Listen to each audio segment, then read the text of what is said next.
Bonjour à tous, c'est l'heure de votre quotidienne Quintet Flash et direction ce lundi l'hippodrome de Beaumont-de-Lomagne à l'occasion du Grand Prix Jean Dumouche. C'est une course réservée à des chevaux âgés de 6 à 10 ans.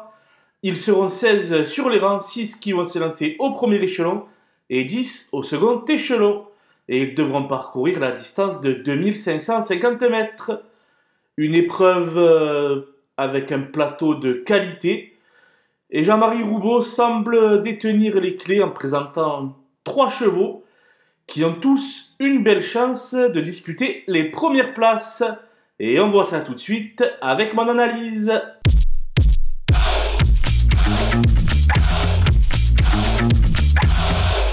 Les bases avec le 6 Hot Summer qui traverse une belle période de forme depuis quelques semaines.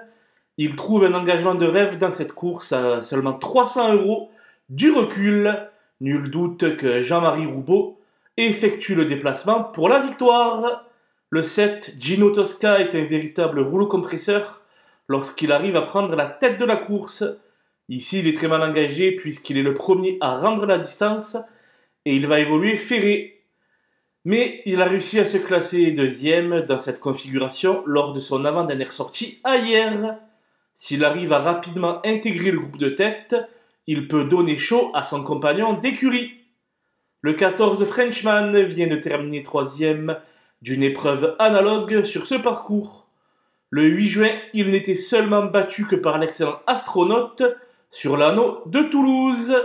Il a beaucoup d'atouts dans son jeu et devrait logiquement lutter pour les premières places. Les opposants avec le 5 Guimauve d'Hanover, qui est une jument très pratique, qui fait preuve d'une belle constance depuis quelques mois. Elle vient de se classer deuxième sur cette piste et aura le grand avantage de se lancer au premier échelon. Il est logique d'attendre une nouvelle fois un bon résultat de sa part. Le 3 Gris du Bonheur est le troisième atout de la team Roubaud au départ. Lui aussi tourne très bien à droite et les conditions de course lui sont plutôt favorables. S'il ne commet pas de bêtises, il a sa place à l'arrivée d'une telle épreuve.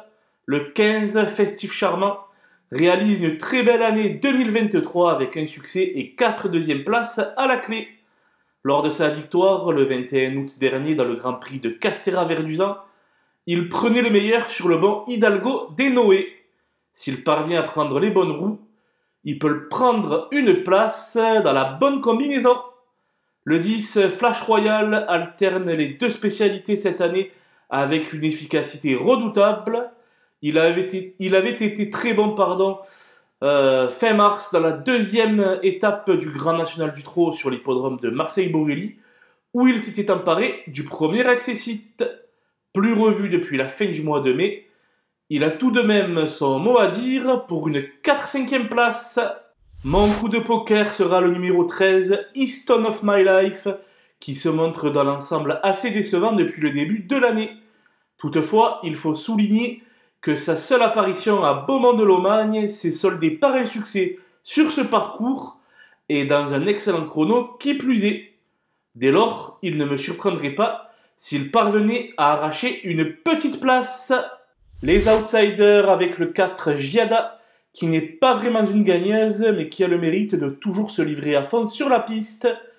Ici, elle sera présentée dans une configuration qui lui sied à merveille, c'est-à-dire des ferrés des postérieurs. Elle constitue mon principal regret dans cette épreuve. Le 2 Fortune vient d'être devancé par Guimauve d'Hanover sur les 2400 mètres de cet anneau beaumontois. Elle n'a aucune marge de manœuvre dans un lot de cet acabit, mais la 5e place ne lui est pas interdite à l'issue d'un parcours sans encombre. Le 9 Enivrante compte quelques performances dignes d'intérêt, comme le 4 juillet dernier à Vichy où elle se classait deuxième du banc Gaélique du Rocher. Ici, elle devra courir ferré, ce qui naturellement va compliquer sa tâche. En cas de défaillance, elle fait partie des candidates à la 5e place. Le 12, Duo Séguinel, montre qu'il a toujours envie de courir du haut de ses 10 ans. 4e fin juin sur les 2100 mètres de la cendrée parisienne. Il a également obtenu ce classement lors de sa dernière sortie sur l'herbe de Royan. Il va tenter de prendre le meilleur chèque possible. Le 8, Général du Parc, est très loin du niveau qu'il avait affiché dans sa prime jeunesse. S'il semble hasardeux de l'éliminer totalement, il faudra à mon sens un gros concours de circonstances pour le voir à l'arrivée. Les délaissés avec le 11 Fantasia de Ligny, qui va évoluer ici avec ses chaussures et qui de plus effectue sa réapparition ce lundi. Je vais donc me contenter de la regarder courir. Le 16 Dorek n'est plus aussi performant que par le passé. Le poids des années semble se faire sentir pour lui qui va disputer sa 130e course ce lundi. Sa présence à l'arrivée serait donc synonyme de grosse surprise. Enfin, l'as fripon du jour ne s'est plus mis en évidence depuis très longtemps et semble un ton en dessous de ses rivaux du jour. J'ai donc tenté l'impasse ici.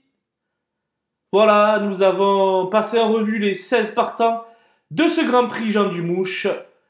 Je vous laisse avec ma sélection et mes conseils de jeu. Bonjour à tous!